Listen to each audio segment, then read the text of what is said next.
ગુણનિધિ, ગુણોની ખાણ, કલાનિધિ. પછી ઈશ્વરચરણ સ્વામીને આપણે સમજીએ તે પહેલા એ કેવા કુટુંબમાંથી આવે છે. ગુણાતીતાનંદ સ્વામીએ વાતોમાં કહ્યું, જેવી ગાય હોય એવું વાછરું આવે, જેવો સાંઢ હોય એવું વાછરું આવે. ભગવાન સ્વામિનારાયણ માટે લખ્યું છે, પણ ખાલી હું તો સ્મૃતિ કરું. જે પિતા માતા થકી તમે પ્રગટ્યા હે, ધન ધન તે જગમાં જયકારી. સ્વામિનારાયણ ભગવાન માટે લખ્યું કે તમારો જ્યાં જન્મ થયો છે ને એ માતા પિતાને પણ ધન્યવાદ છે. ઈશ્વરચરણ સ્વામીએ વર્ણાનામ બ્રાહ્મણો ગુરુ, બ્રહ્મકુળ બ્રાહ્મણ કુળમાં તો જન્મ લીધો, એની સાથે થોડાક એક એક લીટીમાં મોટા સંતો સદગુરુઓના, બ્રહ્મ સ્વરૂપ ગુરુઓ વર્યોના અભિપ્રાય આપણે જોઈએ. પરમ પૂજ્ય ઈશ્વરચરણ સ્વામીના પિતાશ્રી એટલે કે સંસ્થાના વ્યાસ સમા પરમ ભગવદીય શ્રી હર્ષદભાઈ દવે. શાસ્ત્રીજી મહારાજને પ્રથમ દર્શન કર્યા ત્યારે શાસ્ત્રી મહારાજ બોલ્યા, આ તો અમારા છે. એની સાથે પૂર્વની ઓળખાણ છે પહેલા દર્શને. યોગીજી મહારાજ હર્ષદભાઈ માટે એવું બોલ્યા છે કે હર્ષદભાઈને તો પગ ધોઈને પાણી પીએ તો પણ ઓછું છે. કેવા ગુણિયલ હશે. યોગીજી મહારાજ આવો અભિપ્રાય આપે.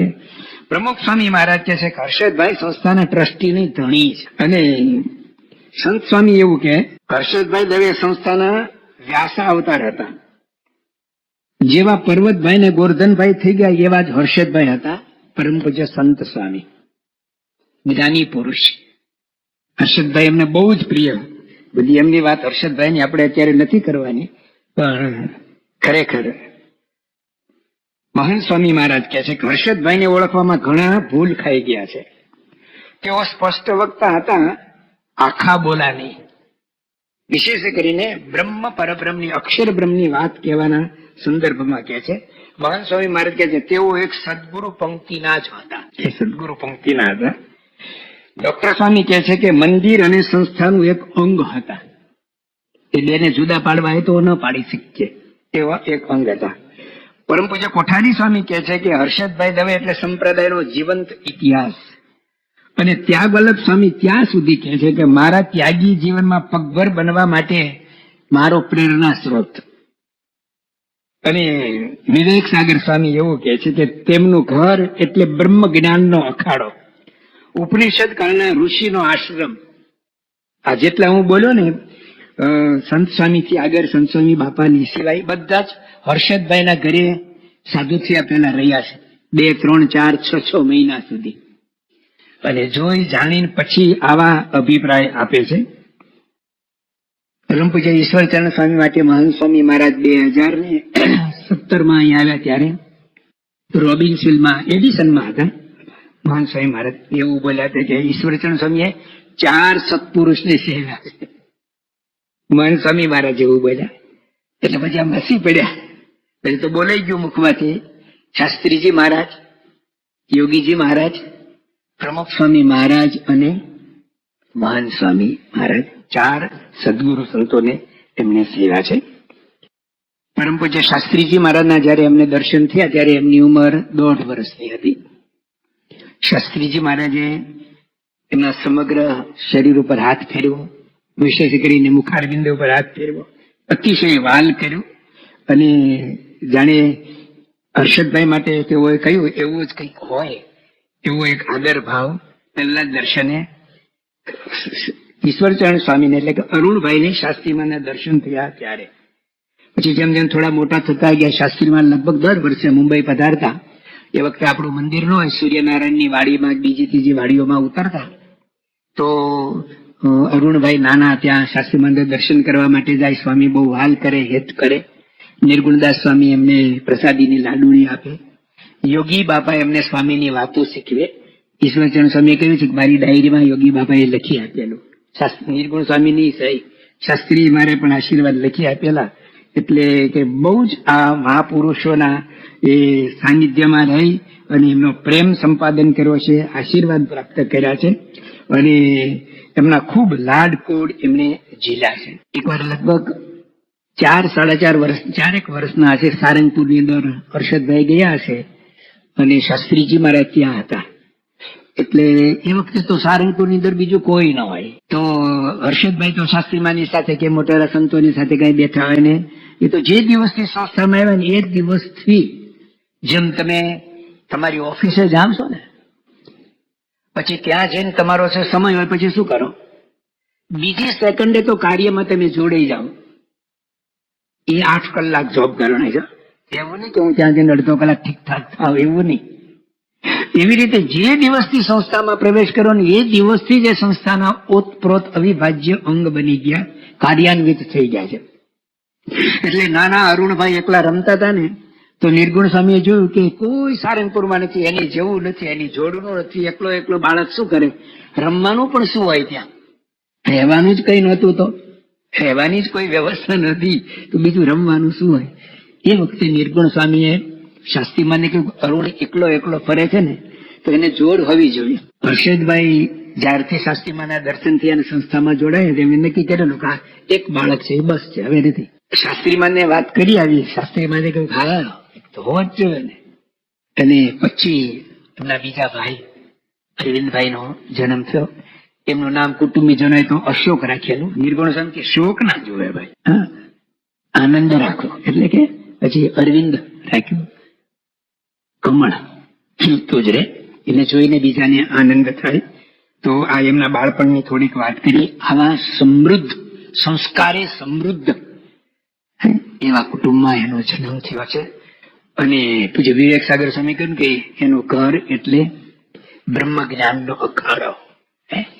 એ બ્રહ્મ જ્ઞાનની અંદર જે પુષ્પ ખીલે એ કેવું હોય આપણે સૌ કલ્પના કરી શકીએ. આજે બ્રહ્મજી ઈશ્વરચરણ સ્વામીના અંદર આપણે જે કઈ ગુણો જોઈએ છીએ, આ બધી સંસ્થાની અંદર ભગવાન કરતા છે. પ્રગટ ગુરુ હરિમાં એ ભગવાન પ્રગટ છે, એ આપણા સૌનો સિદ્ધાંત છે અને એ શાસ્ત્રીય સિદ્ધાંત છે. પણ એ સત્પુરુષની રુચિમાં, રહસ્યમાં, અભિપ્રાયમાં ભણીને તેને શણગાર સજવામાં, સમૃદ્ધ બનાવવામાં આ બધા સદગુરુ સંતોનો ફાળો છે. એમાં બધા સદગુરુ સંતોનો એક વિચાર છે કે ઈશ્વરચરણ સ્વામી એમાં કલા લીધી છે. જેમ જેમ મોટા થતા ગયા શાસ્ત્રીમાના સ્વધામ ગમન પછી, જેમ જેમ મોટા થતા ગયા એમ યોગીજી મહારાજની સાથે વધારે ને વધારે આત્મીયતા થતી ગઈ. તેઓ જયારે નાના હતા ત્યારે યોગીજી મહારાજે મુંબઈમાં બાળ મંડળની શરૂઆત કરી. એમાં પ્રથમ બાળક ઈશ્વરચરણ સ્વામી, અને પછી બાળ કાર્યકર્તાઓ બનાવવાના આવ્યા ત્યારે પ્રથમ બાળ કાર્યકર્તા પણ ઈશ્વરચરણ સ્વામી. યોગી બાપાના તો મુખનું પાન, અને યોગી બાપાની સાથે ગામડે વિચરણ કરવાનું, ફરવાનું. સાધુ થયા પહેલા જ તેઓ થોડાક સમય પહેલા આપણો એક સ્વામિનારાયણ પ્રકાશની અંદર વાંચવાની ટેવ, એક સ્વામિનારાયણ પ્રકાશ આખવાનો વિશેષ અંગ હતો. કોઈની વર્ષ ખબર હોય તો મને પછી જણાવશો. તેમાં પૂછે ઈશ્વરચરણ સ્વામી પોતે લખ્યું છે કે હું સાધુ થયા પહેલા કેટલા પુસ્તકો વાંચ્યા હતા. લગભગ એક પેજ ભરાય ને એટલું આખું લિસ્ટ હતું. એમાં અંગ્રેજી પુસ્તકો પણ કેટલાક વાંચેલાના નામ લખ્યા હતા. અને બીજા એમણે લખ્યું છે કે ચૈતન્ય મહાપ્રભુનું જીવન મેં વાંચ્યું ને, એમાંથી મને ભક્તિની વિશેષ પ્રેરણા મળી. ભક્તિ, ભગવાન પ્રત્યેનું જોડાણની ભક્તિની વિશેષ પ્રેરણા. એને બાલ્યવયના સંસ્કાર છે. આમાંથી ખાલી સાંભળવાનું નથી, પણ જેના ઘરે બાળકો હોય એને કેવા સંસ્કાર આપવાના, એવી નાની નાની કોઈ વાત આવે તો તમે નોંધજો, વાંચજો, વિચારજો ને આચરજો. ચૈતન્ય મહાપ્રભુના જીવનમાંથી મને ભક્તિની પ્રેરણા મળી. અને યોગીજી મહારાજનું જીવન જોયું ને ત્યારે મેં જે વાંચ્યું હતું ને એ મૂર્તિમાન મને એના દર્શન. શાસ્ત્રીજી મહારાજ એવું કહેતા હતા કે વલ્લભાચાર્યની અંદર જે ભક્તિ, ભગવાને વેદ વ્યાસ અથવા તો સંતના લક્ષણ લખવાના ભૂલી જ જાય તો એ યોગીજી મહારાજમાં મળે. એટલા યોગીજી મહારાજ ભગવત પરાયણ, એની દરેક ક્રિયા ભક્તિમય. એ યોગીજી મહારાજની સાથે એમને બાલ્યકાળથી રહેવા મળ્યું. એટલે એનું ચણતર ઘડતર યોગીજી મહારાજના સાનિધ્યમાં થયું છે. હવે તો ગામડાની અંદર કોઈ વ્યવસ્થા નહીં, અને વાહનની પણ કોઈ વ્યવસ્થા નહીં, રહેવાની, સુવાની, બીજી કોઈ વ્યવસ્થા નહીં. એ યોગીજી મહારાજના સાથે વિચરણમાં, ભીડા ભક્તિમાં તેઓ ફર્યા છે. જેમ જેમ તેઓ મોટા થતા ગયા, યોગીજી મહારાજે તો ઘણા વર્ષો પહેલા એવો સંકલ્પ કરેલો કે ગઢડામાં જયારે કળશ મહોત્સવ થાય ત્યારે 51 યુવાનોને દીક્ષા આપી છે. અને ડોક્ટર સ્વામી મોહન સ્વામી મહારાજ કે છે ને કે લગભગ 53-54 સાલમાં તો યોગી બાપાએ જાહેરાત કરી દીધી ત્યાં. તો એ વખતે હર્ષદભાઈ દવેને વાત કરેલી કે તમે વાતો કરજો. હર્ષદભાઈ તો પોતે જ તૈયાર થઈ ગયા, સ્વામી હું સાધુ થવા તૈયાર છું. તો શાસ્ત્રી યોગી બાબાએ કહ્યું કે તમારી તે સેવા ચાલુ જ છે. એમણે કહ્યું કે સ્વામી મને અથવા બેમાં અરુણ ને બેમાંથી એકને બનાવો. તેમની પોતાની વિશેષ તો તૈયારી હતી. યોગી બાબા કે તમારી સેવા ચાલુ છે એટલે આપણે અરુણને બનાવીએ. અને ચેરિટી બિગેન્સ એટ હોમ. પહેલે જ દિવસથી એ અતિ રાજી થતા. આપણે હર્ષદભાઈ દવેના સંસ્કાર સમૃદ્ધિની વાત કરી, એની વ્યવહારિક સ્થિતિની હું વાત નથી કરતો, પણ અતિ સામાન્ય વ્યવહાર હતો. પણ એને વ્યવહારની સામે જોયું ને, નરસિંહ મહેતા જેમ કહેતા હતા ને, હે ગરથ મારું ગોપીચંદન રે અને તુલસી હે મનોહાર, સાચું નાણું મારો શામળો રે મારે, હે મારે દોલત માં જાજને પખાજ રે શામળા ગીરધારી. હર્ષદભાઈ ને હર્ષદ કાકા અમે કહેતા બધા. હર્ષદ કાકાને અમે ફાટલું ધોતિયું પહેરતા જોયેલા. એવી સ્થિતિ હતી, પણ એની સામે એને દ્રષ્ટિ જ નહોતી. એને શાસ્ત્રીમાં યોગીમાં નિર્ગુણ સ્વામી કે પ્રમુખ સ્વામી મહારાજ પાસે ક્યારેય માગ્યું જ નથી. એ આંતર વૈભવથી ભરપૂર હતા. એટલે અરુણભાઈ એટલે કે ઈશ્વરચરણ સ્વામી જયારે ભણી ગણીને તૈયાર થયા, ગ્રેજ્યુએટ થયા ને, ત્યારે જો ધાર્યું હોત ને તો એ કમાઈને આપી શકે, અથવા કે બીજા દીકરાને બનાવજો, એને જ બનાવ્યા. એ જ એવા ગુણિયા હતા. એના મનમાં હતું કે સાધુ થવા માટે આપવાનું હોય તો આવો જ અપાય. વાલી વસ્તુ એને આપે, અનંત ગણી થઈ આવે. તો ઈશ્વરચરણ સ્વામીને જ એમણે આ રીતે એ સાધુ થવા માટેની પરમિશન આપી દીધી. અને પછી તો જેવું વેકેશન પડે ને, યોગી મહારાજની સાથે ગામડે ફરવાનું હોય. અને ગામડાની અંદર પણ ઈશ્વરચરણ સ્વામી જયારે યોગી બાપાની સાથે ગામડે ફરતા હતા ને, આપણને લાગે એટલા વર્ષો પહેલા ગામડે ફરેલા હોય.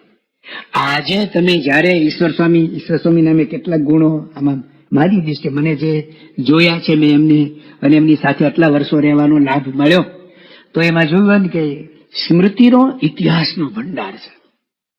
પછી વિવેક સાગર સ્વામીની વાત કરશું ત્યારે આપણને એવું લાગે કે ઇન્સાઇક્લોપીડિયા છે. પણ ઈશ્વરચરણ સ્વામી પણ યોગી બાપાની સાથે એ વખતે આજથી 60 વર્ષ પહેલા જે ગામડામાં ફર્યા ને, એ દેવચડીની અંદર ગયા ને તો નાનજી આતાનું આબેહૂબ વર્ણન કરે. દેવચડી ગામ કેવું, ત્યાં મંદિર કેવું, એનો ઉતારો કેવો. એટલે યોગી બાપા ગાડામાં બેસીને જતા ને ક્યાં કોનું ગાડું સામે આવતું. અને પછી તમારે ઘોઘાવદરની વાત કરે તો મોહન બાપાની વાત કરે તો એવું લાગે કે આપણને ઘોઘાવદરની દેરીએ ગુણાતીતાનંદ સ્વામી 5 વચનામૃતની વાત કરીને ત્યાં લઈ જઈને બેહારી દે. એટલું અદભુત નિષ્કુળાનંદ સ્વામી જેમ લખે ને, નાની નાની બાબત. મહારાજને એમણે જોયા ને, લખ્યું લાલ મરચું ને રોટલો જમતા જોયા છે, મગ ચણાના પૂડલા જમતા જોયા. મગ ને ચણાના પૂડલા ખાતા મેં જોયા, લાલ મરચું ને રોટલો ખાતા મેં જોયા છે ને. એવી રીતે ઈશ્વરચરણ સ્વામી બાપાની સાથે, યોગી બાપાની સાથે ગામડે ફરતા અડવાળ દરબારોની વાત કરે ને તો કહળસિંહ બાપુ ને, ટેમ્પા બાપુ ને, જાંભા બાપુ ને, એ લોકો બાપુ એના પહેરવેશ, એની પાઘડી કેવી, અને એ લોકોનો રૂઆબ કેવો, કથા વાર્તા કેવી રીતે કરવાની હોય, ક્યાં નાવા જવું ને પાણીની ભંભલી ભરીને આવવાનું, આ બે ખૂબ વર્ણન કરે ને આપણને લાગે કે આપણે અત્યારે એની સાથે જ ફરી જાય છે. અને બધું હિડમ યાદ.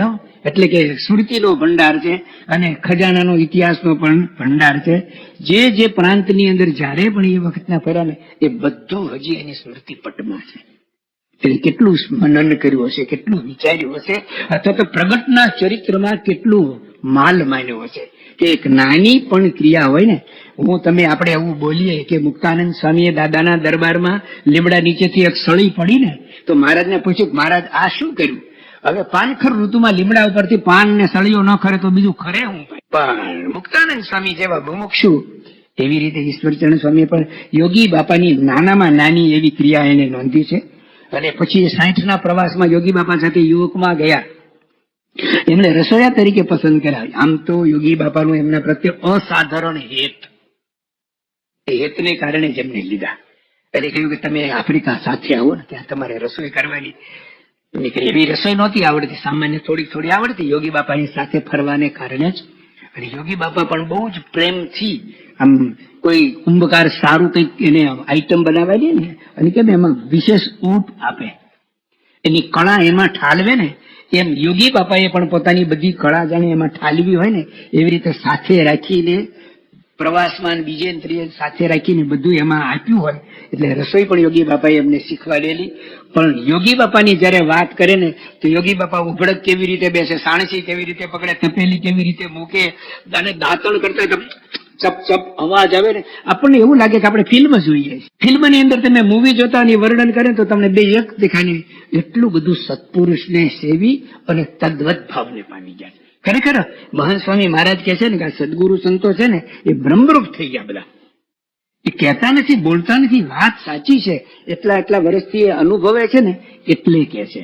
તો જે કઈ વાત કરે, 60 વર્ષ પહેલા ગામડામાં ગયા હોય, એ પછી ગટ્ટુમાં ગયા કે ટરોરો ગયો, ટબોરો ગયા હોય ને, સિંગિયાંગા ગયા ને, ગમે તે આફ્રિકાના ગામડાની વાત કરે ને તો આખો નકશો બોલી જાય કે અહીંયા થયા, પછી અહીંયા ગયા, પછી અહીંયા ગયા, પછી અમે અહીંયા ગયા, ભૈયા યોગી બાપાએ આવું થયું, અહીંયા થૂલું જમ્યા હતા, અહીંયા ઠંડા પાણીએ નાવાનું આવ્યું હતું, અહીંયા યોગી બાપાએ અમારા કપડા બાથરૂમમાં ધોઈ નાખ્યા હતા. અને વિનુ ભગત ને હું અહીંયા દારેસ્લામ ની અંદર ખૂણામાં બેસીને અખંડાનંદ વાંચતા હતા. યોગી બાપા આવ્યા, કા શું વાંચો છો? એ કે બધું ફીકા કહેવાય, આ વાંચો. જે કઈ વાત એના એક પ્રસંગ એને આબેહૂબ એ ખોળીને પી ગયા છે. આવી એમની સ્મૃતિ પણ છે અને પ્રગટ સત્પુરુષની અંદર આવું એમનું જોડાણ છે. તો યોગી બાપાની સાથે એ રીતે ગામડાઓની અંદર ફર્યા અને ગામડાની અંદર ફર્યા પછી યોગી બાપા વિદેશ યાત્રાથી પાછા આવ્યા. વિદેશ યાત્રાની અંદર જયારે હતા ને ત્યારે એકવાર મહાન સ્વામી, એટલે એ પણ હજી વિનુ ભગત કાચી દીક્ષા જ હતી. યોગી બાપાએ કહ્યું તમારી બેની જોડ. મહાન સ્વામી મહારાજ ગુરુ ગાદી ઉપર આવ્યા પછી એકવાર બોલ્યા હતા કે યોગી બાપાએ અમારી બેની જોડ બાંધી આપેલી છે. એટલે કે ઈશ્વર સ્વામી જે કે ને મારે માન્ય કહેવાય. ઈશ્વર સ્વામી જે કરે ને એમાં મને પૂછવાનું હોય જ નહીં. ત્યાં સુધી મહાન સ્વામી મહારાજે ઈશ્વર સ્વામી માટે આવું કહેલું છે. તો આફ્રિકાથી આવ્યા પછી મુંબઈમાં કપોળવાડીમાં બધાને જુલાઈ મહિનામાં દીક્ષા આપવાની હતી. પહેલા તો 9 યોગેશ્વરો એટલે 9 જણાને દીક્ષા આપી. એમાં ડોક્ટર સ્વામી ના આવે 9માં, તો એ 9 ને દીક્ષા આપી. એમાં અરુણભાઈ પોતે એમાં દીક્ષિત થયા. અને ત્યાર પછી યોગી બાપાએ બધાને ત્યાં મુંબઈની અંદર થોડાક સમય સુધી રાખ્યા અને પછી ગઢડાની અંદર કળશ મહોત્સવની અંદર આ બધાને ભાગવતી દીક્ષા મળી અને પછી બધાને મુંબઈ મોકલ્યા. મુંબઈ અક્ષર ભવન તો હતું નહીં. કાંદીવલીની અંદર માણેકલાલ નાણાવટીના બંગલાની અંદર બધાને રહેવાનું હતું. યોગી બાપાની તાલીમ છે, સંત તાલીમ કેન્દ્ર કાંદીવલીમાં નાણાવટીના બંગલે યોગી બાપાએ શરૂ કર્યું. અમારા જુનાગઢની રીત, અમારા જુનાગઢની અંદર અમે આવી રીતે રહેતા. યોગી બાપા જુનાગઢની અંદર બહુ ઓછો સમય રહેલા છે. 8-9 મહિના પાર્ષદ અવસ્થા અને 1.5 વર્ષ સાધુ અવસ્થામાં, કઈ બહુ રહ્યા નથી. પણ તે છતાં યોગી બાપા એ તો અનાદિના પુરુષ, ગુણાતીત, અનાદિ ગુણાતીત પુરુષ છે. એટલે એ વાતો બધી કે પણ અમારી જુનાગઢની રીત, એ બધી રીત અહીંયા એમને શરૂ કરી. તો સંતોએ આપણે જાતે રસોઈ બનાવવાની. સંતોની વર્ણ આશ્રમના વિલા પ્રમાણે બ્રાહ્મણ હોય એને રસોઈ બનાવે. તો બ્રાહ્મણમાં તો 2 જણા હતા, 2 ભાઈઓ. તો ઈશ્વરચંદ સ્વામીને રસોઈ બનાવવાની આવે.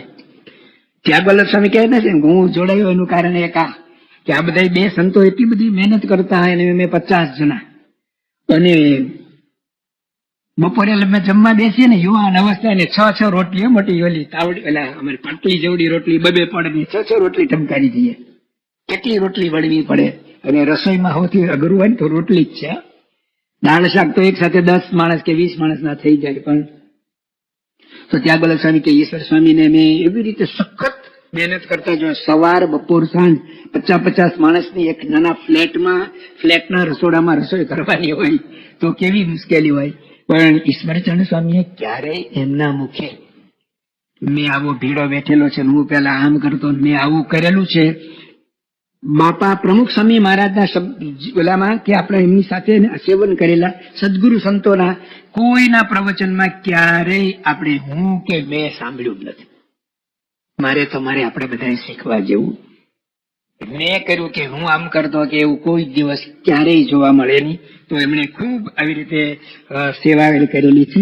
યોગી બાપાની સાથે ફરતા ને ત્યારે એમણે મુખપાઠનું પણ જબરજસ્ત અંગ. યોગી બાપા તો વ્યર્થ કાલો ન નેતવ્યો ભક્તિ ભગવતો વિના. ભગવાનની ભક્તિ વગર એક ક્ષણ પણ વ્યર્થ ન જવા દેવું યોગીબાનું જીવન સૂત્ર અને જીવન શૈલી. ઈશ્વરચરણ સ્વામીના જીવનમાં પણ આપણને એમની સાથે ફરો તો આપણને આ બધું આબેહૂબ દેખાય. એ વહેલી સવારે ઉઠે ને ત્યારથી શરૂ કરી દે, હે ધીર ધુરંધરા શૂર સાચા ખરા, શૂર સાચા ખરા, મરણનો ભય તે મન માનણી, મેલ મન કાણ ગ્રહ વચન, એ બધા પ્રભાતિયાના પદો એવા મોટે મોટેથી લલકારે. અને યોગી બાપાની સાથે રહીને યોગી બાપા જે દરરોજ સૂર્યનારાયણની વાડીમાં ગાતા ને, મને લાગે ત્યાંથી જ એના મનમાં આબેહૂબ ઉતરી ગયું હશે. એમ શેષાનંદ મહારાજ હરી જાશોમાં પડાય કવિ સરી, વર્ણું ચરિત્ર ચરણે નમી, બુદ્ધિ આપજો તે અનુપમી, ગામ ગાઢાડું શોભાનું ધામ, રાજા ઉત્તમ તે અનાશામ, સર્વ પ્રકારે ભગત. યોગી બાપાની બધી આખી હલક એમના દેખાય. ફરતા ફરતા નાતા ધોતા ધોતિયું પહેરતા હોય ને ત્યારે પણ કીર્તન મુખપાઠ એનો ચાલુ જ હોય. એમની સાથેના સેવકો કહે છે કે આજની તારીખે પણ ઈશ્વર સ્વામી અત્યારે તો સંસ્થાની બધી પ્રવૃત્તિ સંભાળે. પ્રવૃત્તિની વાત આવે ત્યારે હું ફરી કહીશ, પણ અત્યારે એ સંસ્થાની બધી પ્રવૃત્તિના પ્રણેતા અથવા જવાબદારી એની જ છે. પછી એ પોતે એવા સંત છે જેમ લોડ બેરિંગ ઉપર આખું મકાન બને ને એમ બધાને જેની જેટલી તાકાત ને લે ને એટલું આપી દે અને કરવા જ દે. એની સાથે કામ કરવી, સેવા કરવી બધાને ગમે, કારણ કે એમાં કોઈ રોકટોક કે કઈ સમયનું કરવાનું આવે તો એવી રીતે મુખપાઠનું પણ જબરજસ્ત અંગ અને સમયનો પૂરેપૂરો ઉપયોગ કરે. યોગી બાપાને ગામડે ફરીને બહુ જ રાજી કર્યા, અતિશય રાજી કર્યા. યોગી બાપાને મુખનો પાન થઈ ગયા. આ બધાને સાધુ બનાવ્યા પછી યોગી બાપાની ટ્રેનિંગ કે બધાને કોઈને વાસણ ઉટકવા, કોઈને બીજી ત્રીજી બધી સેવામાં બાપા પોતે જ પહેલા તો લખીને મોકલે, તમારે આ સેવા કરવાની, તમારે આ સેવા કરવાની, બધાને નામ કરે. વાસણ ઉટકવા તો યોગી બાપાનો પ્રિય પેલું વિભાગ, સૌથી વધારે એને વાસણ ઉટકવાના ગમે, તો વાસણ ઉટકવાની બધાની સેવા કરે. આવા બધા એની સાથે સમાન દીક્ષાર્થીઓ સેવામાં જતા ને તો ઈશ્વર સ્વામી પણ જતા રહે. તો યોગી બાપા ઈશ્વર સ્વામી ક્યાં ગયા? ઈશ્વર સ્વામી ક્યાં ગયા? યોગી બાપાથી એક મિનિટ છૂટા પડે તો એવું લાગે કે જાણે એક વર્ષથી છૂટા હોય એટલું એમને લાગે. એટલે ઈશ્વર સ્વામી કે સ્વામી હું તો સેવામાં ગયો. તો યોગી બાપા કે તમારે સેવામાં નહીં જવાનું, તમે મારી જોડ કહેવાનું, તમે તો મારી જોડ છો એટલે તમારે મારી પાસે જ રહેવાનું. હવે બધા એની સાથેના દીક્ષાર્થીઓ સેવા કરતા એના કઈ જાયલા રહે, એ ટ્રેનિંગમાંથી પાસ થયેલા છે. પણ યોગી બાપા એમને આટલો એમની પાસે રાખવાનો એમને પણ એલો રહેતો. દવા લેવાની હોય તો ઈશ્વર સ્વામી આપે તો જ લેવાની, વ્હીલચેર ચલાવવાની હોય તો ઈશ્વર સ્વામી ચલાવે. ઈશ્વર સ્વામીએ તો બહુ સંકોચ ભાવે યોગીજી મહારાજના જીવન ચરિત્રોની અંદર લખ્યું છે. એમનું પોતાનો કઈ પ્રસંગ આવે ને ત્યારે એ લખે ને તો જ એ પ્રસંગની ચામ, એનું જેમ પેલું મજકૂર આવે એટલે એને લખવું પડ્યું. પણ યોગી બાપા રૂમમાં ને ઈશ્વર સ્વામી આવે કે ઈશ્વર સ્વામી આવી ગયા, હા આવ્યા ને, હા હવે મને ઊંઘ આવશે. ઈશ્વર સ્વામી માથે જરા હાથ ફેરવો, ઈશ્વર સ્વામી માથે હાથ ફેરવે, ઈશ્વર સ્વામી પગના તળિયા ઘસે. ઈશ્વર સ્વામી ખાલી રૂમમાં બેઠા હોય ને તો યોગી બાપાને આમ સંતોષ થાય, વાહ ઈશ્વર સ્વામી બેઠા છે. એટલે ઈશ્વર સ્વામી યોગી બાપાને અત્યંત આવી રીતે રાજી કરેલા. અને યોગીજી મહારાજનું જે કઈ નાનામાં નાની ક્રિયા પ્રસંગો એ પણ બધા એમણે નોંધ્યા. યોગી ચરિતમ નામનું પુસ્તક એમણે લખ્યું, બાળકોના યોગી રાજ. પછી ગુણવંતભાઈ દાણી એમની સાથે બીજા હતા એ લખા ને તો એ લખ્યું, એના નામ લખાતા હતા ભલે, પણ ઈશ્વર સ્વામીએ યોગી બાપાનું ખૂબ આપણને બધાને પણ દ્રષ્ટિ કરાવી કે ગુરુના સેવન કેવી રીતે કરવું જોઈએ, એના દર્શન કેવી રીતે કરવા જોઈએ, એમનો સમાગમ કેવી રીતે કરવો જોઈએ, એ બધું આપણને એમના જીવનમાંથી આપણને જાણવા સમજવા મળે એવું એમણે કર્યું. સાધુ થયા પછી તો સંસ્થામાં સાયકલ પણ નથી, સાધન ક્યાંથી હોય, સમૃદ્ધિ પણ નથી. સમૃદ્ધિ અષ્ટસિદ્ધિ નવનિધિ મહારાજ ના વન વિચરણ દરમિયાનમાં બહુ વાર આવીને, પણ એક વાર તો મહારાજ એમ ખીચાઈને આમ બહુ હેરાન કરતો કરે ને એવી રીતે કરે ને તો મને લાગે સિદ્ધિઓ થોડીક આમ પાછી પડી ગઈ હશે, એટલે એને આવતા વાર લાગી. આપણે એટલી વાર લાગી ને એનું કારણ એકવાર બહુ જોરથી મહારાજે ધક્કો મારી દીધો હશે. એટલે સંસ્થામાં કોઈ રિદ્ધિ સિદ્ધિ સમૃદ્ધિ સાધન સામગ્રી કશું નથી, કરવું હોય તો શું થાય. પણ સાધુ થયા પછી યોગી બાપાનો જન્મ જયંતિ ઉત્સવ સારંગપુરમાં ઉજવવાનો હતો ને ત્યારે પહેલી વાર એ લોકોએ સારંગપુર મંદિરની અંદર એક ગામડાની બનાવેલા ધજા પતાકાથી આખું મંદિર શણગારેલું અને પહેલો ઉત્સવ સંસ્થામાં એ થયો. અને પછી ગુરુ શાસ્ત્રીજી માનો શતાબ્દી ઉત્સવ અટલાદરાની અંદર આવ્યો ને, તમે જોજો એ જૂની ફિલ્મ. અને એ યજ્ઞ પુરુષ સ્મૃતિ પુસ્તક લખ્યું છે, એક તો આખું દળદાર પુસ્તક બારે પાડ્યું એ વખતે. બીજું કે એ વખતે ઈશ્વરચરણ સ્વામીએ એક પ્રદર્શન બનાવ્યું છે શાસ્ત્રીમાના જીવન ઉપર. કલા કારીગરોને હોધીને એની પોતાની પણ સૂઝ, કારણ કે એ તો 7 સામેલિયા છે.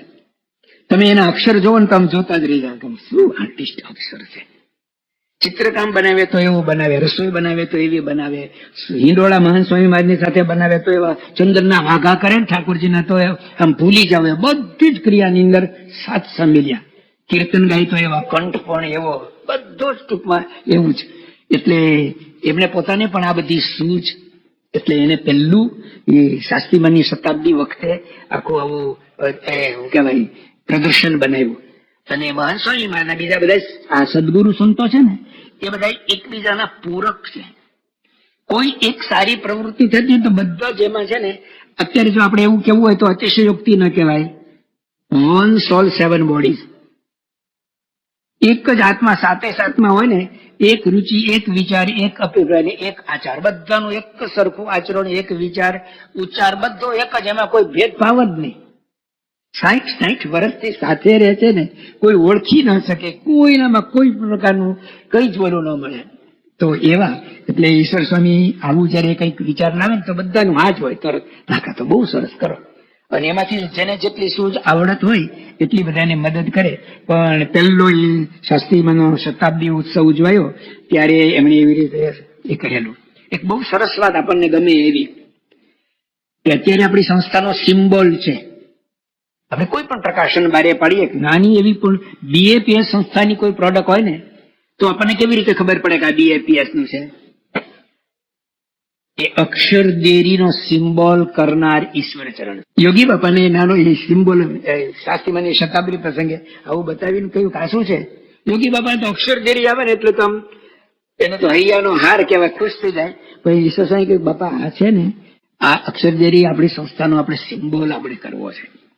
પછી એમણે સમજાવ્યું કે મોટી મોટી કોઈ કંપનીઓ હોય ને તો એ લોકોનો કોઈ આ સિમ્બોલ એના આધારે કંપની ઓળખાય. અરે જૂના સંપ્રદાયની અંદર ક્યાંય હજી આવી કોઈ વાત, વિચાર, આચાર કશું જ નથી. કોઈનામાંથી પ્રેરણા લીધી હોય, કોઈનાથી જોયું છે. હા, બહારના સમાજમાં મોટી મોટી મલ્ટીનેશનલ કંપનીઓમાં પોતાના આવા સિમ્બોલ, ધાર્મિક કોઈ સંસ્થાની અંદર ક્યાંય આવું જોવા નથી મળ્યું. એ વખતે આ અક્ષર દેરીનો સિમ્બોલ એમણે આપેલો. અને પછી તો યોગી બાપાનો અમૃત મહોત્સવ આવ્યો. અમૃત મહોત્સવની અંદર તો પછી જેને એમને ચણતર ગણતર કર્યું છે અને એને આખો બધા આવા ગુણો આપ્યા છે, એમાં અદભુત પ્રદર્શન કરેલું ને બધું ઘણું બધું એમાં એ ઉત્સવની અંદર પણ ઈશ્વર સ્વામી કર્યું છે, કર્યું છે. અને પછી તો એ અમૃત મહોત્સવ ઉજવાયો ને ત્યારે તો સ્વયંસેવક દળ પણ તૈયાર થયું હતું. મુંબઈની અંદર અમે જોયા હતા કે 71 સુધી તો મુંબઈમાં, આમ તો 75 સુધી મુંબઈમાં જ તેઓ હતા. તો એક નાનું કબાટ હોય ને, લોખંડનું કબાટ, તિજોરી, જે તમે કહો ગામની અંદર બેનો દીકરીઓ સાસરે જાય ત્યારે કરિયાવરમાં આપે છે ને, એવું એક કબાટ. એમાં આખી સંસ્થાની યુવા પ્રવૃત્તિ, બાળ પ્રવૃત્તિનું એક કબાટ હતું. બાલુભાઈ ટીટી અને બાલમુકુંદભાઈ ભટ્ટ, આપણા સમીર ભટ્ટ છે અમેરિકામાં, એના પિતાશ્રી એ બાલમુકુંદભાઈ ભટ્ટ અને બાલુભાઈ ટીટી ને ઈશ્વરચંદ્ર સ્વામી આ બધા એ સંભાળતા હતા એ બધી પ્રવૃત્તિ. પણ એ યુવા પ્રવૃત્તિની અંદર પણ કોઈ સંસ્થાની અંદર, સ્વામિનારાયણ સંપ્રદાયની અંદર તો આવું સંગઠન નથી. યોગી માર્ગમાં જયારે અમૃત મહોત્સવ ઉજવાયો ત્યારે અને ત્યાર પછી ઈશ્વરચંદ્ર સ્વામીએ આ યુવા પ્રવૃત્તિનું માળખું, સ્ટ્રક્ચર સરસ બનાવ્યું. આખું કાર્ય પદ્ધતિ, એના ડ્રેસ, ગણવેશ, કંઈક એવું વિશિષ્ટ પ્રસંગ હોય તો બીલા, એને તાલીમ આપવાની, એની એક સૂત્રતા, યોગી બાપાના સંકલ્પ પ્રમાણે નાના મોટા અધિવેશનો થાય તો અધિવેશન અંદર કેવા ઇનામો આપવા, અધિવેશનમાં શું શું કાર્યક્રમો ઘડવા. ઈશ્વરચંદ્ર સ્વામીનો આઈડિયા, મહાન સ્વામી મહારાજનો એમાં 100% સાથ હોય. મહાન સ્વામી મહારાજ પણ ત્યારે યુવા પ્રવૃત્તિમાં એમની સાથે જ નામ બોલાતું હતું. અને યોગી બાપા એ બેની જોડી કરેલી એટલે બંનેના એક વિચાર, 2 જણા એક રુચિ વાળા હોય તો લાખો બરાબર છે. એ આ 2 જણા ને બીજા બાકીના જે 5 છે એ બધા 5 એના સંપૂર્ણ સપોર્ટર. એટલે આ રીતે સંસ્થાની અંદર આવું એક સરસ યુવા પ્રવૃત્તિનું પણ એક સરસ માળખું અને એની કાર્ય પદ્ધતિ શરૂ થઈ. યોગીજીમાંના સમય દરમિયાનમાં આવા બધા ઉત્સવ થઈને યોગી બાપાના ધામમાં ગયા પછી પ્રમુખ સ્વામી મહારાજ આવ્યા. જે યોગીજી મહારાજની સાથે એટલા નાનાપણથી જોડાયેલા હોય, આવું હોય, અને એને પછી તરત અત્યારે આપણને હવે કઈ અઘરું નથી પડતું, કારણ કે આપણને એ લોકોએ માર્ગ બતાવ્યો છે. આપણે એની પાછળ ફોલો મી, એ લોકો જાય ને એની પાછળ જ જવાનું છે, એટલે આપણને અઘરું ના પડે. પણ એ વખતે બહુ અઘરું હતું. પણ બાપામાં પ્રમુખ સ્વામી મહારાજના પહેલા જ દિવસથી જોડાઈ ગયા. અને પ્રમુખ સ્વામી મહારાજે પણ યોગીજી મહારાજે એમની હયાતી દરમિયાનમાં બધાને મુંબઈ રાખ્યા હતા. પ્રમુખ સ્વામી મહારાજે જોયું તો આ બધા જ તૈયાર થઈ ગયેલા. યોગી બાપાએ જ આને બધાને તૈયાર કરી દીધા છે. એટલે દરેકને એક એક જવાબદારી આપીને બધાને છૂટા કરી દીધા. ને આપણે શું કે સંસ્થાના વિકાસની અંદર પ્રમુખ સ્વામી મહારાજે જે પુરુષ પ્રયત્ન કહેવાય ભીડો બેઠો ને, એની અંદર આ બધા સદગુરુ સંતોનો એવો ને એટલો જબરજસ્ત સાથ સહકાર. એટલે ઈશ્વરચરણ સ્વામીને પછી બાપાએ મુંબઈમાંથી એમને મુંબઈની અંદર યુવા પ્રવૃત્તિ કરવામાં મકાન નાનું, જગ્યા ઓછી પડતી હતી, એટલે પછી ગુજરાતમાં આવવાનું કહ્યું. શરૂઆતના 6 મહિના આટલા જ રહ્યા અને પછી ત્યાંથી ઈશ્વર સ્વામી અમદાવાદની અંદર કાર્યાલય આવ્યું. અને કાર્યાલય જેવું અમદાવાદમાં આવ્યું. થોડા સમય પછી પોતાનું પ્રિન્ટિંગ પ્રેસ, એક પ્રેસ ચલાવવું એટલે કોઈ માણસ એકલું પ્રેસ ચલાવતો હોય ને તો તમે જોજો શરૂઆતના વર્ષમાં જ્યારથી આ આપણું પ્રિન્ટિંગ પ્રેસ આવ્યું ને ત્યારે આપણે બધી બહુ બીજી પ્રવૃત્તિની વાત નથી કરતા, ઈશ્વર સ્વામીના ગુણોની વાત કરીએ છીએ. પણ એ પ્રિન્ટિંગ પ્રેસ શરૂ કર્યા પછી સતત 3 વર્ષ સુધી સમગ્ર ગુજરાતની અંદર પ્રથમ નંબરનો એવોર્ડ આપણને મળેલો છે. એવી રીતે પ્રિન્ટિંગ પ્રેસ ચલાવ્યું છે. ભગવાન સ્વામિનારાયણ દ્વિશતાબ્દી ઉત્સવ આવ્યો ને ત્યારે દર અઠવાડિયે એક પુસ્તિકા બહાર પડતી. એક પુસ્તિકા બહાર પાડવી એટલે દર અઠવાડિયે એક પુસ્તિકા. ગુજરાતના સાક્ષર ઈશ્વરભાઈ પેટલીકર એવું કે મારો સ્વભાવ અતિ કડક, મારો સ્વભાવ અતિ કડક, પણ હું જયારે ઈશ્વરચંદ્ર સ્વામીના મુખ સામે જોઉં તો હું શાંત થઈ જાઉં છું. મધ્યનું 27 ગુણાતીતાનંદ સ્વામી મુક્તાનંદ સ્વામી માટે કે સ્વામી કોઈ માર કરતો આવતો હોય ને અને મુક્તાનંદ સ્વામીની સામે જુએ ને તો ઈશ્વરભાઈ પેટલીકર પોતે એવું કહે છે કે મારો સ્વભાવ કડક, પણ હું ઈશ્વરચંદ્ર સ્વામીના મુખ સામે જો તો મારો ક્રોધ ઉતરી જાય. એને કોઈ દિવસ ક્રોધ આવ્યો હશે? એ કોઈ દિવસ ક્રોધ કરે?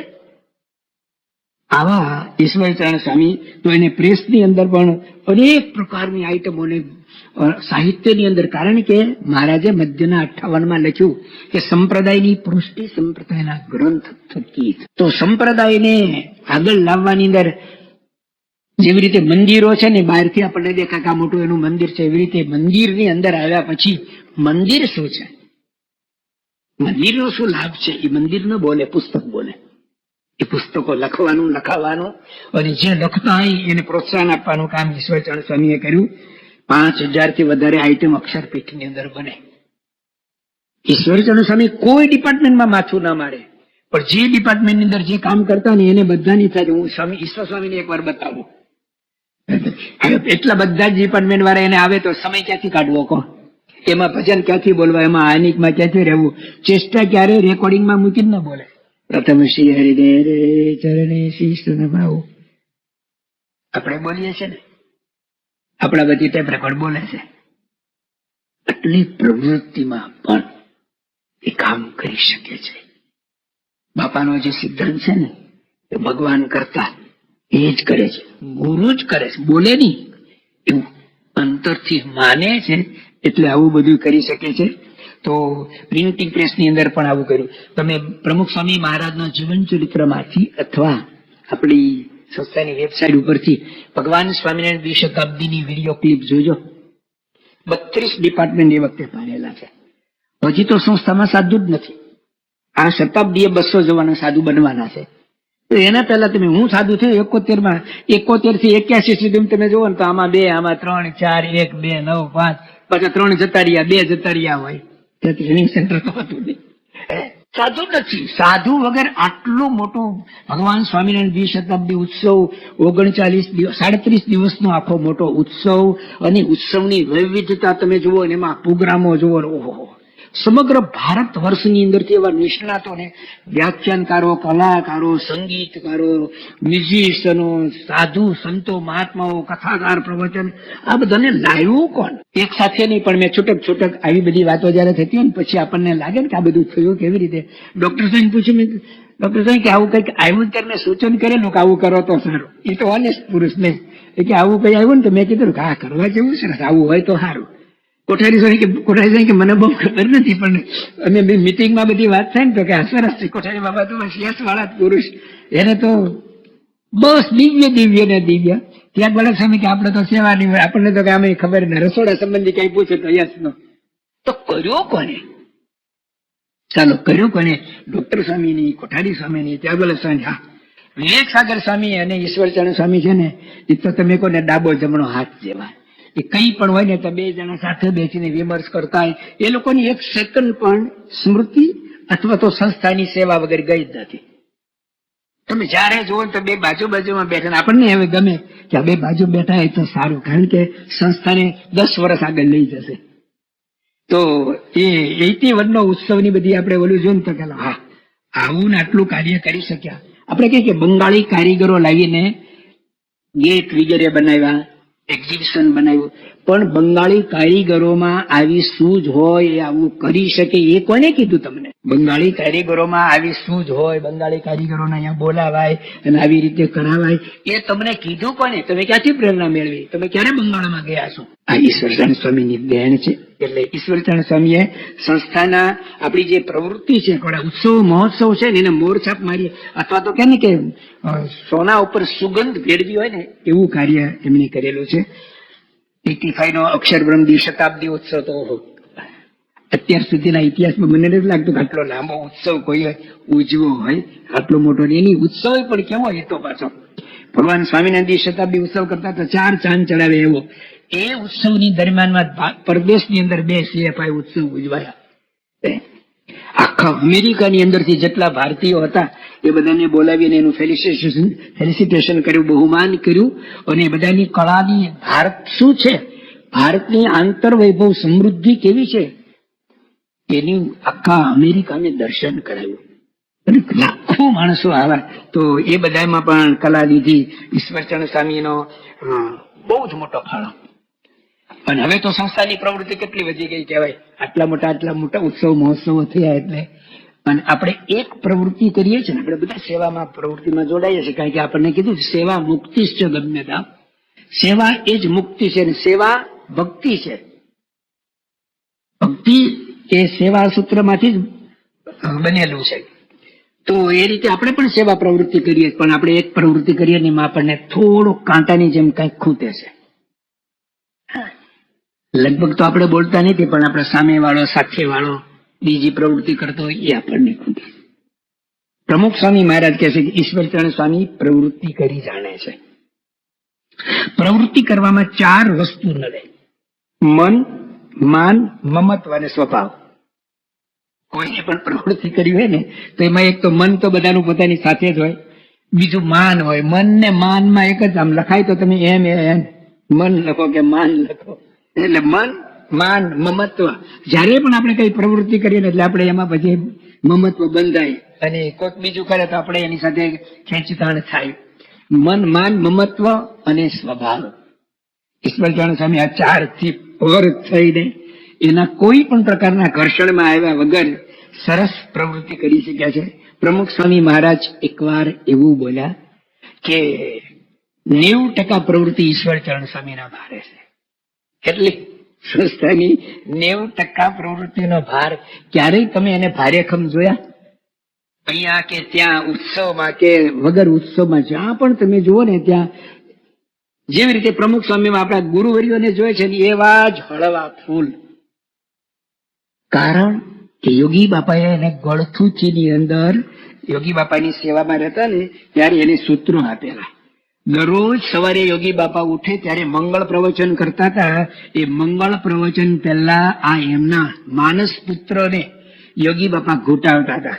ઈશ્વર સ્વામી બોલવું બોલો, પછી તો દરરોજ બોલવાની જરૂર નહીં, એ દરરોજ જ બોલવાનું.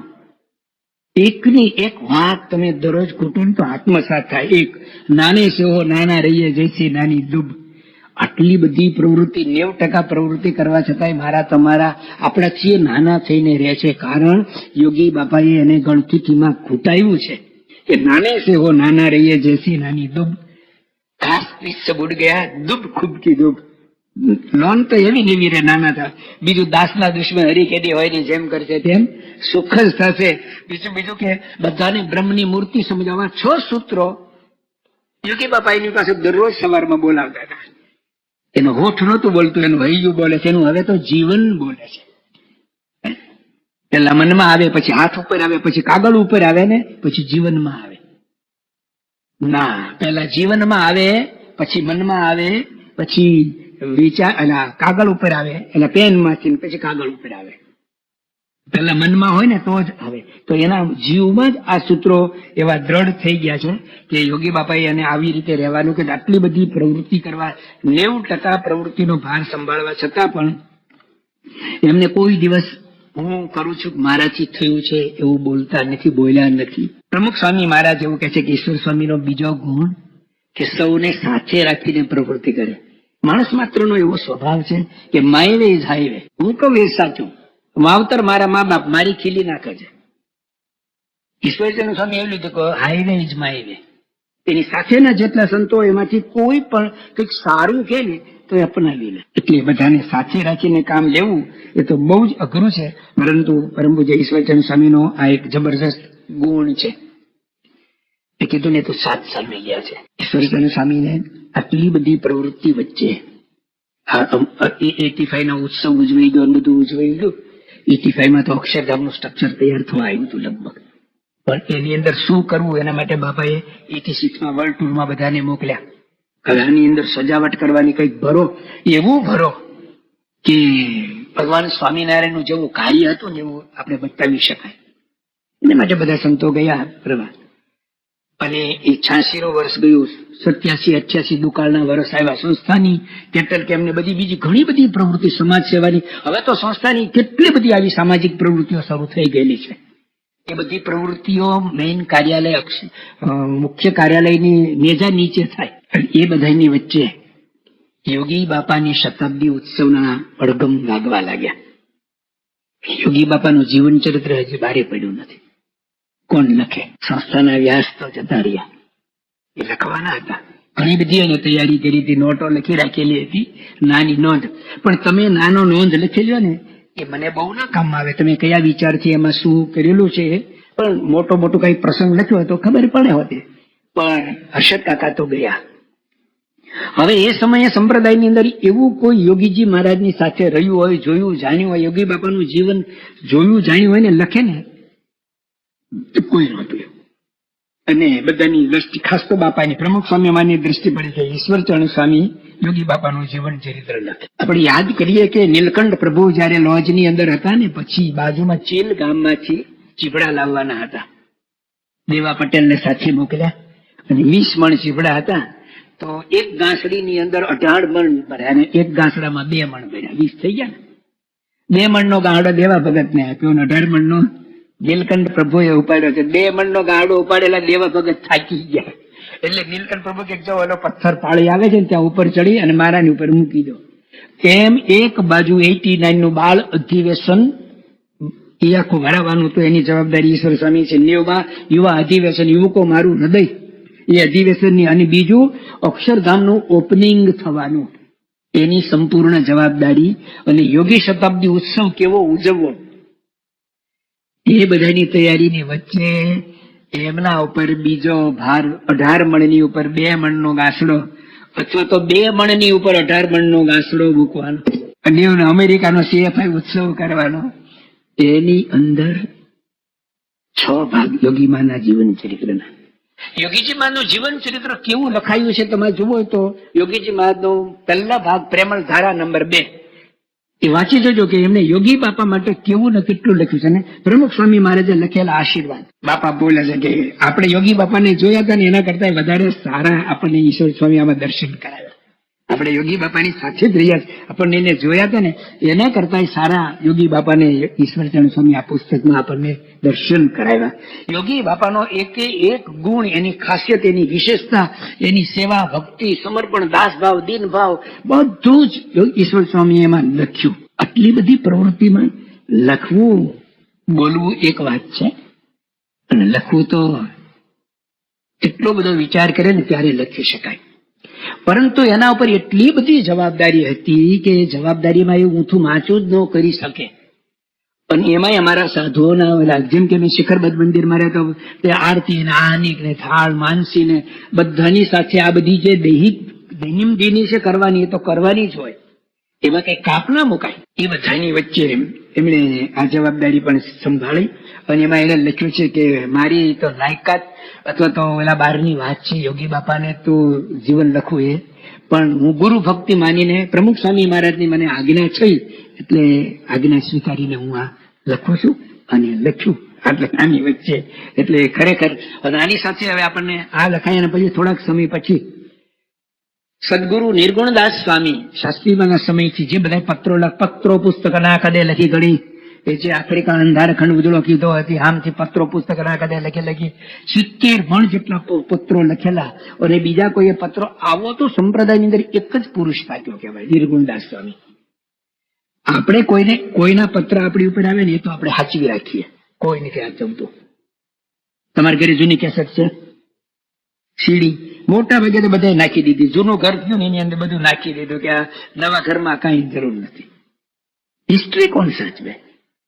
નિર્ગુણદાસ સ્વામીએ લખેલા કાગળનું પોટલું હર્ષદભાઈ સાચવતા હતા, રાખ્યું હતું. પછી સંસ્થામાં સાચવતા હતા, આવ્યું તો ઈશ્વરચંદ્ર સ્વામી પાસે એ પોટલું ગોંડલમાં પેલા હતા, ગોંડલથી પછી અમદાવાદ આવ્યા તો અમદાવાદ લાવ્યા. અને એ પોટલું વર્ષોથી પડ્યું હતું. કોકો પર એમને જોયેલું કે આની અંદર તો બધા આવા કાગળ છે, પણ સમય મળવો જોઈએ ને. પણ એમાંથી સમય કાઢીને બીજા સાથે એવા સંતો તૈયાર થયા, એને થોડી સોંપીને જવાબદારી સોંપીને એમાંથી સંસ્થાનો દસ્તાવેજી પુરાવો ઇતિહાસ, કોઈના એ વખતના હાથે લખેલા એ કાગળો લિખિત શાસ્ત્રી યજ્ઞ પુરુષદાસ. આ બે પુસ્તક જે આવ્યા ને, આપણને એવું લાગે છે બીજું બધું છે, પણ આ બે પુસ્તક છે ને એ સંસ્થાના ખૂબ ઓથેન્ટિક પ્રમાણભૂત એ કહેવાય.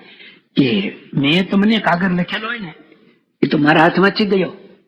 તમારો કાગળ જવાબમાં મને આવ્યો એ મારી પાસે હોય, પણ મેં તમને લખેલો એવું હોય. કેવા નિર્ગુણ સ્વામી હશે? જે કાગળ લખે ને અત્યારે ઝેરોક્સ કરાવવાની તોય તમે રાખો છો. આપણે તો અત્યારે એક કરીએ ને કોકને ઝેરોક્સ લખવાની, હવે તો તમારે શું કહેવાય, સ્કેન કરો એટલે રહી જતું હશે.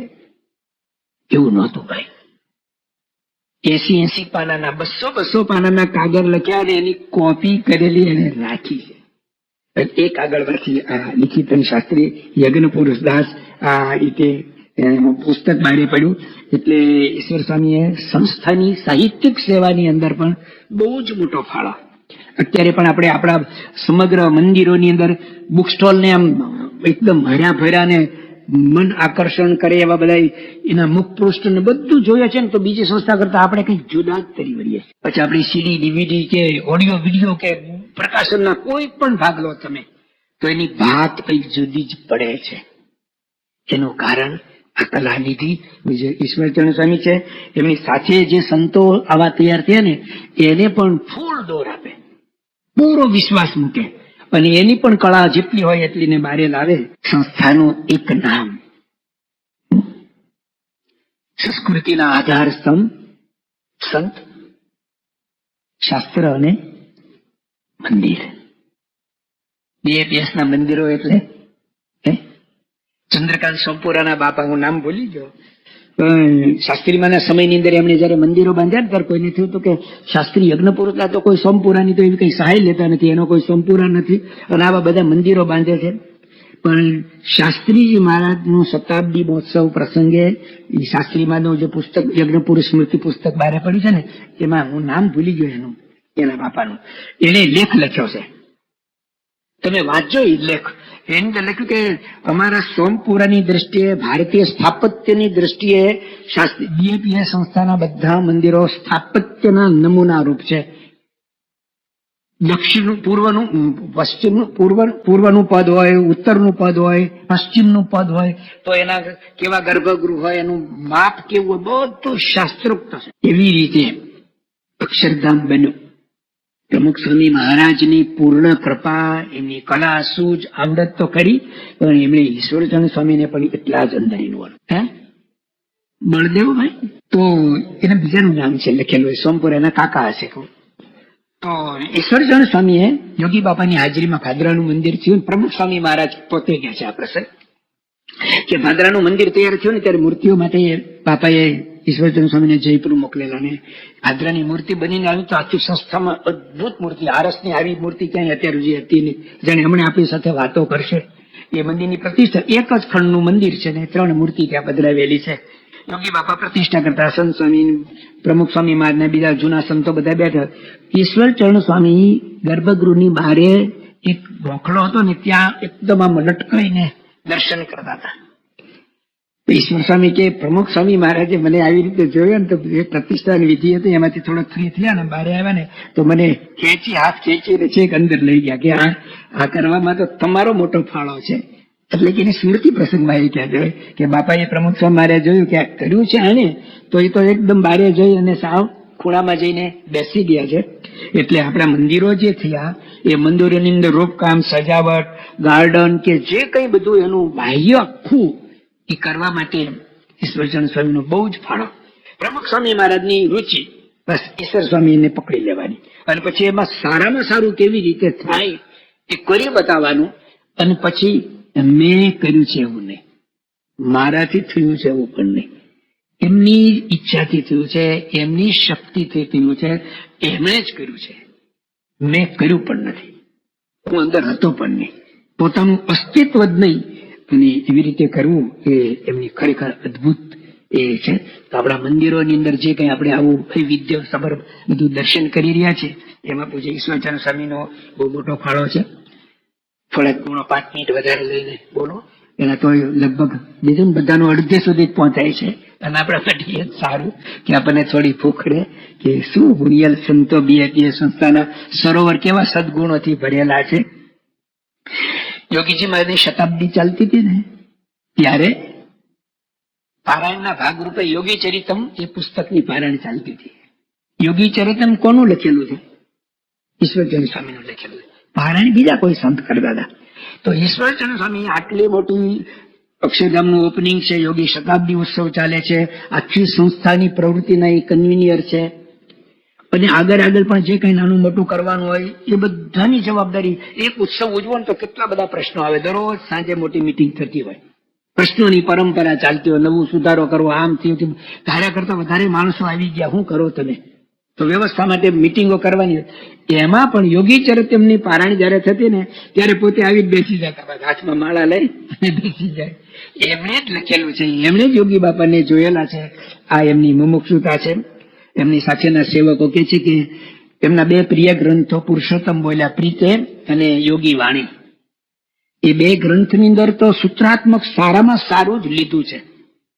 આપણે સંત સ્વામીની વાત કરી ત્યારે કહ્યું હતું કે ઘઉંમાંથી કાંકરા વીણવાના, વીણી શકીએ આપણે બધા, વીણી શકીએ ને. ઘઉંમાંથી કાંકરા તો 7 વર્ષનું સમજણ બાળક હોય ને એને બતાવે જો આને કાંકરો કહેવાય, એ કાઢ નાખવાનું તો વીણે. પછી ઘઉંમાંથી ઘઉં વીણવાના કહેતો, એ બધાને ના આવડે. ઘઉંના પણ ઘણા બધા પ્રકાર છે, ટુકડા ઘઉં ને, ભાલિયા ઘઉં ને, A1 ક્વોલિટી ને, બધા ઘણા બધા ઘઉંના નામ છે. તો ઘઉંમાંથી ઘઉં વીણવા હોય તો ક્યાંથી વીણાય, કોને આવડે? એમ આ પુરુષોત્તમ બોલ્યા પ્રીતે અને યોગી વાણી તો એ ઘઉંમાંથી ઘઉં વીણેલા છે. એટલે કે આખા મોટા પુસ્તકમાં એ સાર છે, એનો આ સાર છે. એની અંદરથી ઈશ્વરચંદ્ર સ્વામીએ પોતાની એક ડાયરી બનાવી, પુરુષોત્તમ બોલ્યા પ્રીતેમાંથી અમુક અને યોગી વાણીમાંથી અમુક સૂત્રો લખીને પછી દરરોજ વાંચે. ટ્રાવેલિંગમાં જતા હોય ને તો ગમે તેવું પણ એ પુસ્તક ડાયરી તો સાથે જ રાખવાની. એ ડાયરી ખોવાઈ ગઈ. હવે આટલી પ્રવૃત્તિમાં ગળાડૂબ છે ને ત્યારે એ ડાયરી ખોવાઈ ગઈ તો હવે શું થાય? આમ જુઓ તો ભગવાનની ઈચ્છા માનીને કોઈના ઉપર, સેવકોની ઉપર નારાજગી ન બતાવી, ધ્યાન નથી રાખતા, કોઈને વઢ્યા ટોક્યા કશું જ નહીં. પણ એમની પુરુષોત્તમ બોલ્યા પ્રીતિની યોગી વાણી પુસ્તકો લઈ અને ફરીથી ડાયરીમાંથી એને પાછા લખ્યા. આ ઉંમરે એ લખ્યા અને જે એ સાથે રાખે છે. આ એમની અત્યંત મુમુક્ષુતા છે. ટૂંકમાં કહું તો તમામ સદગુરુ સંતો એકબીજા પ્રત્યેના એટલા ઓતપ્રોત છે કે આપણે આગળ બોલ્યા ને કે 1 soul 7 body, સાથે સાથની અંદર એક જ આત્મા કામ કરતો હોય, એક વિચાર, એક ઉચ્ચાર, એક આચાર.